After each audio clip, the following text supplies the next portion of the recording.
Boa noite, irmãos, tudo bem? Vamos iniciar a nossa 39ª aula da Escola Bíblica, amém?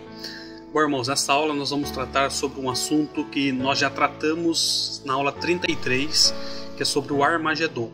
Mas na aula de hoje, finalizando o capítulo 19 de Apocalipse, nós vamos dar então o desfecho do Armagedon, que nada mais é do que a segunda etapa da volta de Cristo. Então, o desfecho do Armagedon é a segunda etapa da volta de Cristo. Amém? Então, o capítulo 19 de Apocalipse, do versículo 11 em diante, vai tratar, ele vai focar na presença de Jesus Cristo, na vitória de Cristo, de como o exército de Cristo, a presença do nosso Deus, é capaz de destronar todo o projeto e toda a ação das trevas aqui nesta terra. Amém? Vamos iniciar a nossa aula com uma oração? Amém, irmãos? Fecha seus olhos, fala com Deus. Senhor, eu te agradeço, ó Deus, pela tua presença e por mais uma oportunidade que o Senhor nos dá de estarmos aqui para aprender a tua palavra. Senhor, nós temos prazer em dar crédito àquilo que o Senhor nos apresenta, aquilo que o Senhor traz a nós. Eu sei que o que vem do Senhor só vai nos fazer crescer. O que vem do Senhor é alimento para nós, ó Pai, e nós não vamos rejeitar a Tua palavra. Por isso eu te agradeço. Esteja conosco em mais uma aula. Nos instrua e nos ensina, Espírito Santo, porque nós sabemos que a sabedoria nós só podemos encontrar na Tua presença. Então dirige esta aula conforme a Tua vontade. Se tem alguma coisa aqui querendo impedir, atrapalhar a Tua igreja de receber esta palavra, este ensino, esta aula, nós rejeitamos em nome do Senhor Jesus. O que nós queremos aqui, ó Deus, é somente a Tua presença, Espírito Santo. Por isso esteja conosco, em nome do Senhor Jesus. Amém. Amém, irmãos? Vamos então iniciar essa 39ª aula, finalizando então o capítulo 19 de Apocalipse. Amém?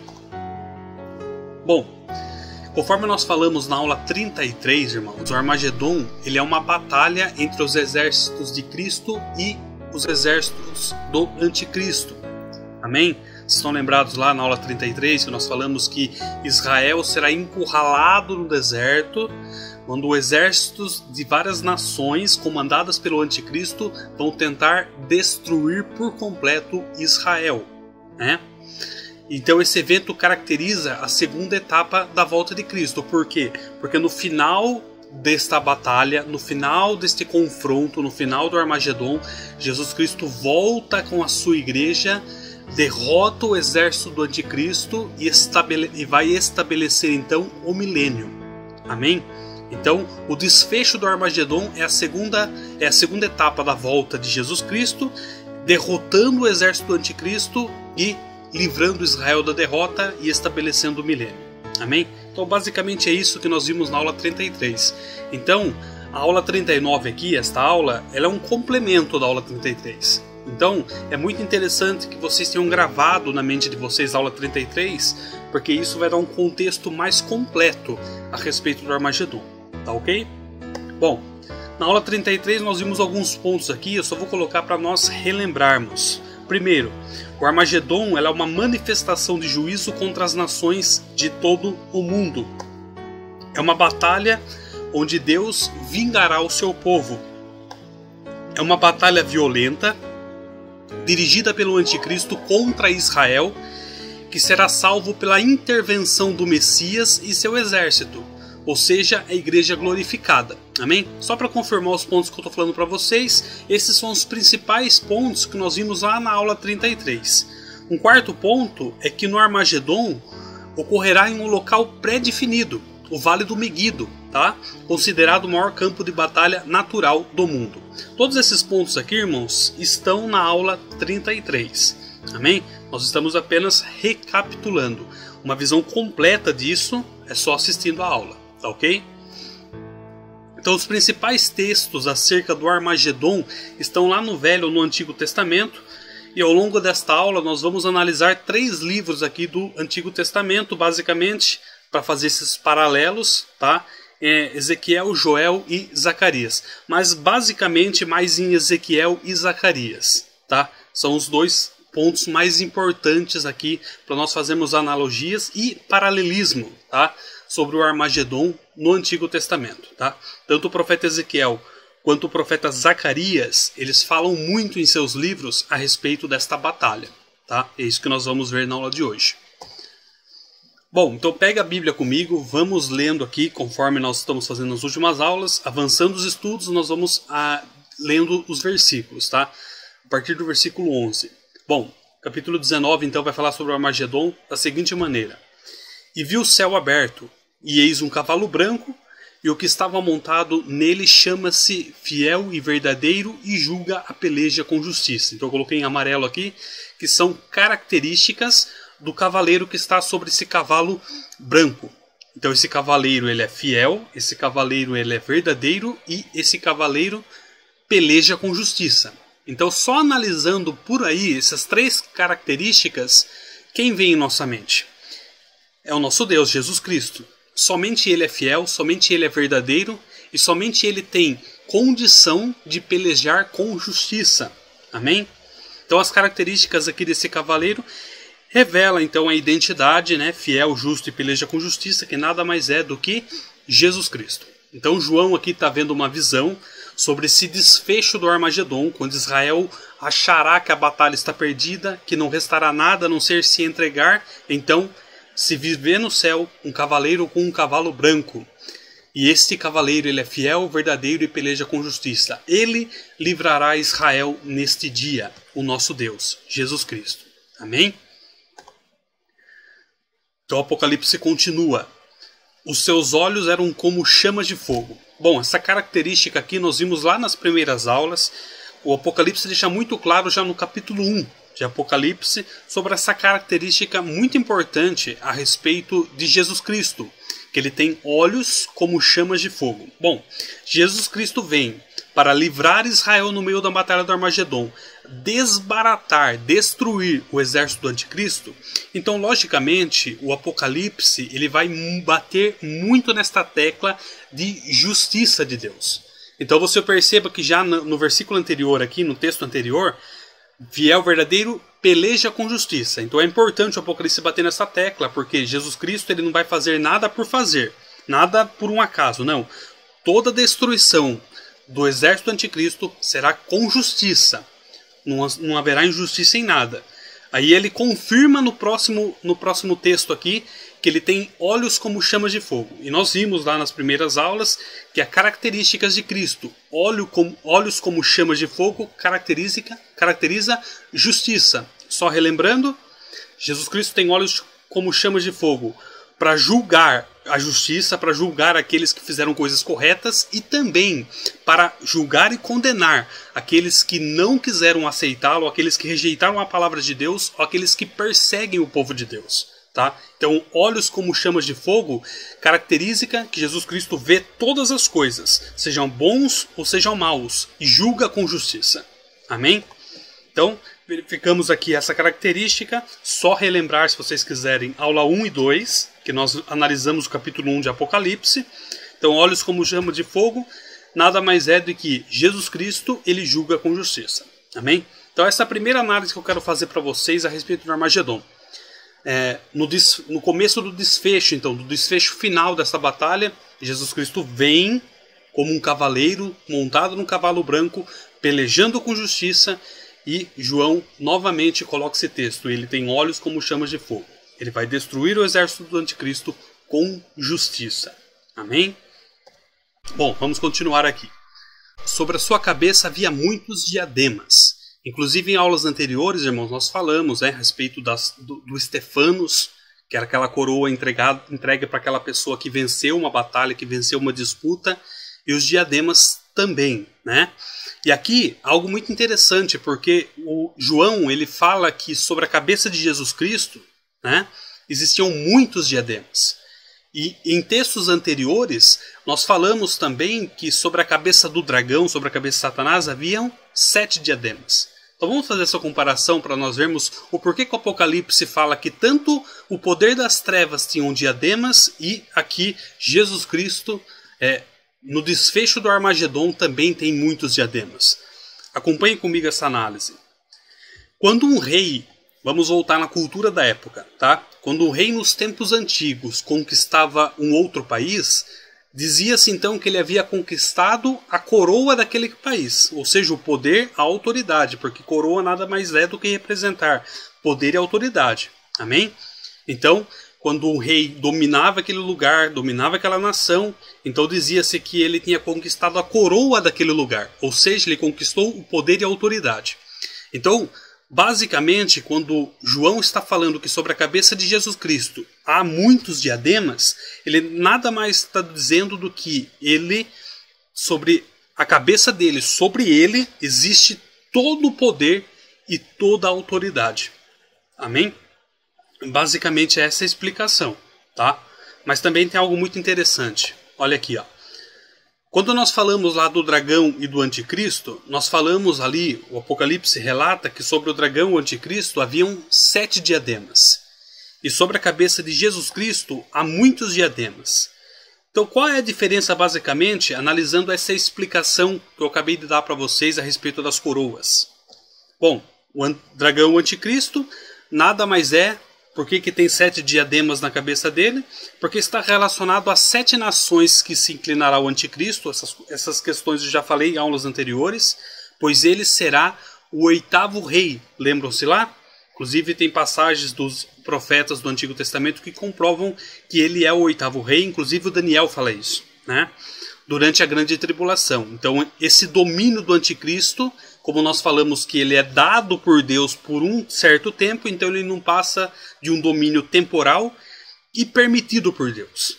Então essas 7 diademas na cabeça do dragão que o Apocalipse está relatando aqui, é só para mostrar que existem 7 nações subjugadas ao anticristo, mas esse domínio que ele tem sobre essas 7 nações é por um tempo, foi permitida, foi dada por Deus. Ele não conquistou nada disso. Amém? É por isso que o Apocalipse fala. Mas aqui, em Apocalipse 19, a respeito de Jesus Cristo, ele não fala 7, mas ele fala muitos diademas. E por que ele fala isso? Porque esta visão, então, está mostrando Cristo como o Rei dos Reis. Sobre que Jesus Cristo tem muitos diademas, porque ele tem todo o poder, toda a autoridade, e ele é o Rei dos Reis. Não existe 7 nações debaixo dele. Toda a criação está debaixo dele. Toda língua vai confessar que ele é o Senhor. Todo joelho se prostra diante de Jesus Cristo. Então é lógico que sobre a cabeça de Jesus Cristo há muitos diademas, porque não existe nada além dele, nada acima dele. Todos vão se prostrar perante ele e vão declarar que ele é o Senhor, a quem toda autoridade se submeterá durante o reino milenar. E, diferentemente aqui do dragão de anticristo, que é um domínio dado por Deus por um tempo, aqui em Jesus Cristo não. Ele conquistou isso e o domínio dele não tem fim, o domínio dele não é temporal, o domínio de Jesus Cristo é eterno. Amém? Então basicamente essa é a explicação. Por que o Apocalipse fala aqui sobre a cabeça de Satanás tem 7 diademas? Porque ali é um domínio temporal e permitido por Deus. Sobre a cabeça de Jesus Cristo há muitos diademas, porque sobre ele há poder e autoridade, todo o poder e autoridade pela eternidade. Amém, irmãos? Tá clara essa explicação aqui? Tá? Qualquer coisa, deixa nos comentários para mim, por favor. Vamos lá. E tem um nome escrito que ninguém sabia senão ele mesmo. Bom, esse nome está relacionado à obra redentora de Cristo na cruz do Calvário. Veja o que diz, irmãos, o apóstolo Paulo acerca desse assunto aqui. Um nome escrito que ninguém sabia senão ele mesmo. Veja o que diz Filipenses, capítulo 2, do versículo 5 a 11. Acompanhe comigo essa leitura. De sorte que haja em vós o mesmo sentimento que houve também em Cristo Jesus, que sendo em forma de Deus, não teve por usurpação ser igual a Deus, mas esvaziou-se a si mesmo, tomando a forma de servo, fazendo-se semelhante aos homens. E achando na forma de homem, humilhou-se a si mesmo, sendo obediente até a morte e morte de cruz. Por isso também Deus o exaltou soberanamente e lhe deu um nome que é sobre todo nome, para que ao nome de Jesus se dobre todo o joelho dos que estão nos céus, na terra e debaixo da terra, e toda língua confesse que Jesus Cristo é o Senhor, para a glória de Deus Pai. Amém, irmãos? Vocês conseguiram observar aqui em Filipenses 2, de 5 a 11, que o apóstolo Paulo confirma os muitos diademas de Cristo quando ele fala que para que ao nome de Jesus se dobre todo o joelho dos que estão nos céus, na terra e debaixo da terra? Isso é característica que ele tem todo o poder e toda a autoridade. Sobre a cabeça dele existem então muitos diademas. Essa é uma confirmação que o apóstolo Paulo traz aqui. Mas também aqui em Filipenses 2, de 5 a 11, o apóstolo Paulo fala então do nome de Cristo, que Deus lhe deu um nome que está acima de todo nome.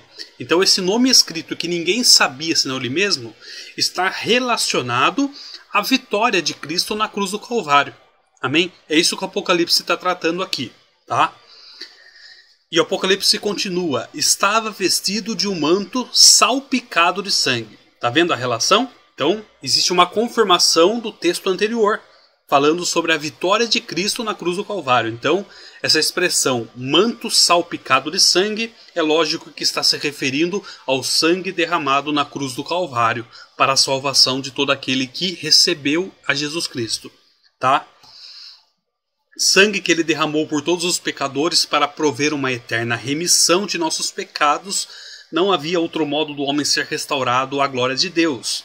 Então, irmãos, inclusive eu falei em aulas anteriores, para vocês entenderem em detalhes a respeito desta obra redentora de Cristo, é obrigatório para nós, irmãos, nós conhecermos Hebreus capítulo 9.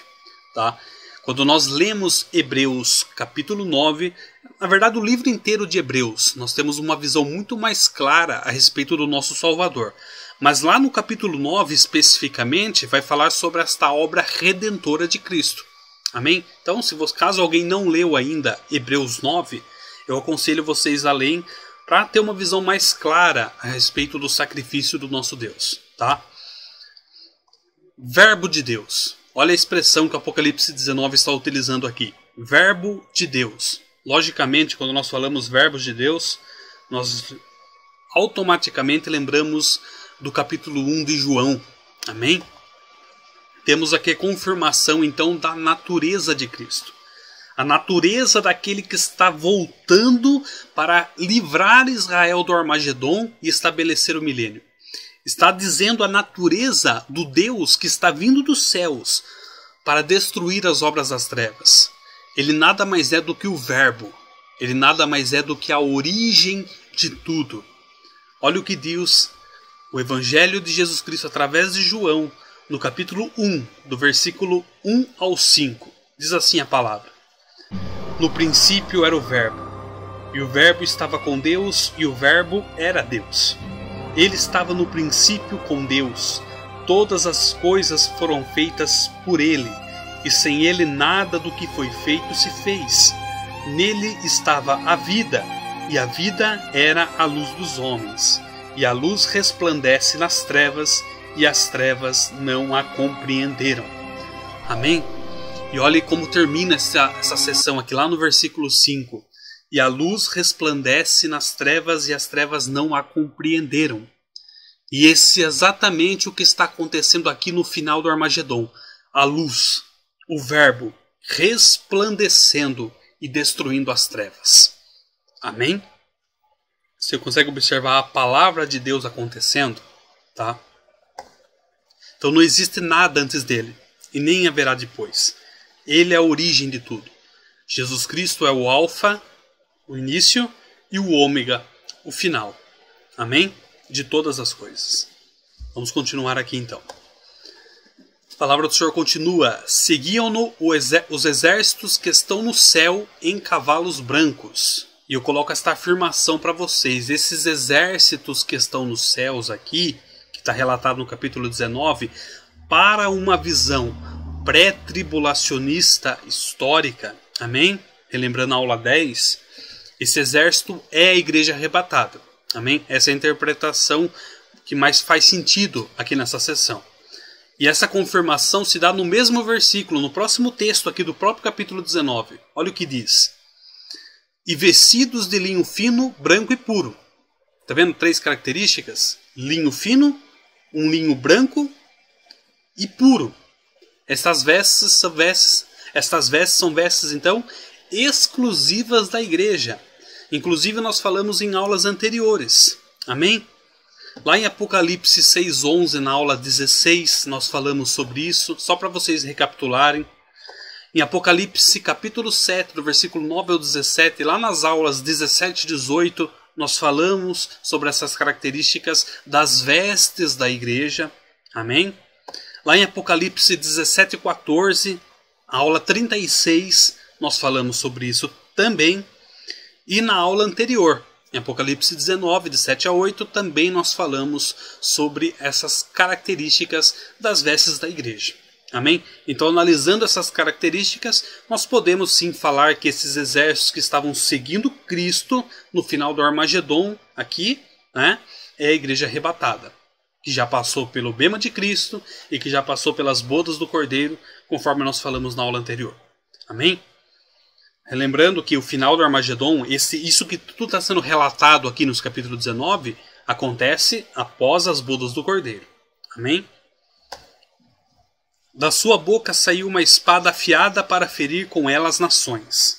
Bom, em estudos anteriores nós falamos que a espada, amém? Inclusive essa característica já foi falada lá no capítulo 1 de Apocalipse, tá? Nas aulas 1 e 2, representa a palavra de Deus.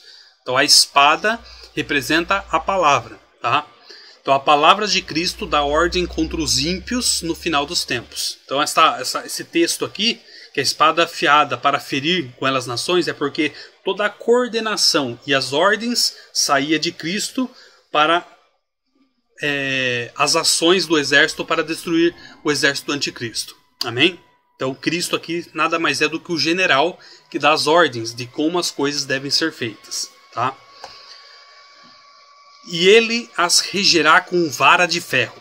Olha essa característica aqui, reger com vara de ferro, ou seja, com autoridade. Amém?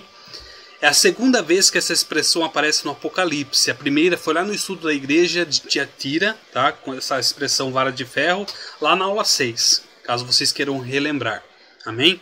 E ambas essas expressões estão se referindo sim ao reino milenar. E para ficar mais claro, irmãos, essa expressão vara de ferro, é interessante que vocês leiam o último capítulo de Zacarias, se eu não me engano é o último capítulo, tá? Zacarias 14, do versículo 1 ao 21, que é o capítulo todo.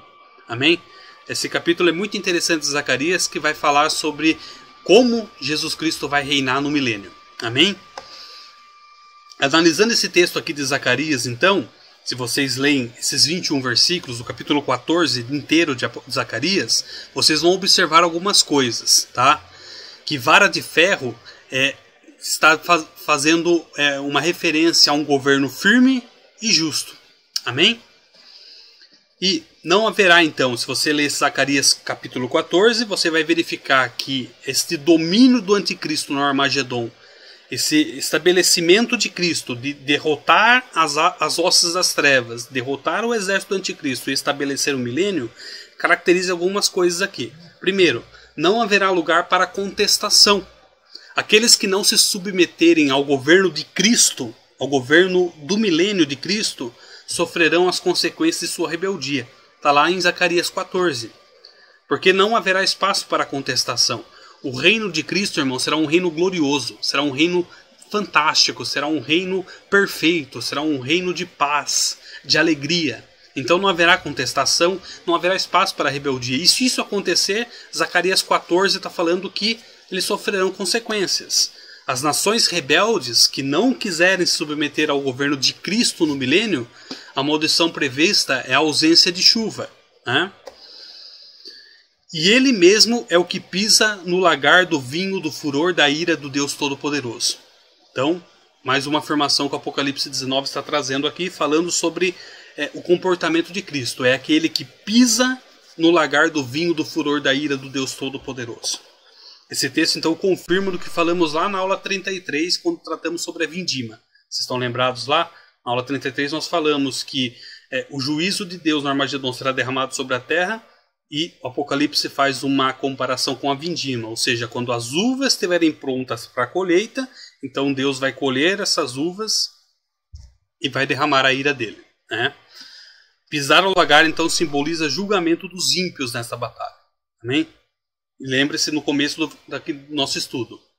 julgará com justiça. Amém? Vamos lá, continuando aqui. No manto, sobre a sua coxa, tem escrito o nome Rei dos Reis, Senhor dos Senhores, uma expressão e uma característica do nosso Deus aqui muito conhecida também, porque de fato o nosso Deus ele é o Rei dos Reis e Senhor dos Senhores. Amém? Esse título de Jesus está então intimamente relacionado à posição de Cristo durante o reino messiânico, durante o reino milenar. Tá bom? E vi um anjo que estava no sol e clamou com grande voz, dizendo a todas as aves que voavam pelo meio do céu: Vinde e ajuntai-vos à ceia do grande Deus, para que comais as carnes dos reis, e a carne dos tribunos, e a carne dos fortes, e a carne dos cavalos, e dos que sobre eles se assentam, e a carne de todos os homens, livres e servos, pequenos e grandes. Vamos analisar esse texto aqui, irmãos. Temos aqui então o relato do cenário do campo de batalha do final do Armagedon com a volta do nosso Deus para estabelecer o milênio. Então esse texto aqui nada mais é do que o relato de como vai estar o final do Armagedon, o campo de batalha. Aconselho então vocês, irmãos, que leiam Ezequiel 39, tá? Então, 2 lições de casa para vocês aí. Zacarias 14, Ezequiel 39. Amém? Além de Hebreus 9, tá bom? Então tem 3 capítulos para vocês lerem. Zacarias 14, Ezequiel 39 e Hebreus 9. Aqui em Ezequiel 39, esse capítulo nos dá uma visão mais clara desse cenário pós-guerra. Tá? O profeta Ezequiel vai relatar com mais detalhes de como vai estar esse campo de batalha, como vai estar o final do Armagedon. Amém? E uma das coisas interessantes que notamos quando nós lemos Ezequiel 39 é a descrição em detalhes do processo de purificação da terra após a batalha, pelo sepultamento dos corpos e ossos após o grande confronto. Amém, irmãos? Então, leiam Ezequiel 39 lá, e se vocês tiverem alguma dúvida, me procura na igreja ou deixa nos comentários para mim, por favor. Amém? Vamos lá. Uma ideia de como será o resultado do Armagedon, nós podemos ver em 2 Reis, capítulo 19, do versículo 32 ao 36. Amém? Ali tem uma visão mais clara, uma visão legal a respeito de como será esse final do Armagedon, esse campo de batalha. Amém? Bom, concluída a batalha, o Vale do Meguido será um vale de morte, onde os exércitos do anticristo dizimados jazerão até que seja limpo, conforme Ezequiel 39. Amém? E vi a besta e os reis da terra e os seus exércitos reunidos para fazerem guerra àquele que estava sentado sobre o cavalo e o seu exército. Aqui você começa a observar que quando Jesus Cristo volta para destruir o exército do anticristo, há uma reação imediata sobre o exército do anticristo, sobre o próprio anticristo, que eles estavam visando Israel, destruir Israel. A partir do momento que Cristo entra em cena, Cristo e a igreja entram em cena, então eles querem fazer alguma coisa para atacar a Cristo, né? Mas eles não vão conseguir, logicamente, né? Então, com a interferência de Cristo e da sua igreja na batalha, a atenção do exército do anticristo então sai de Israel e vai para Cristo, tá?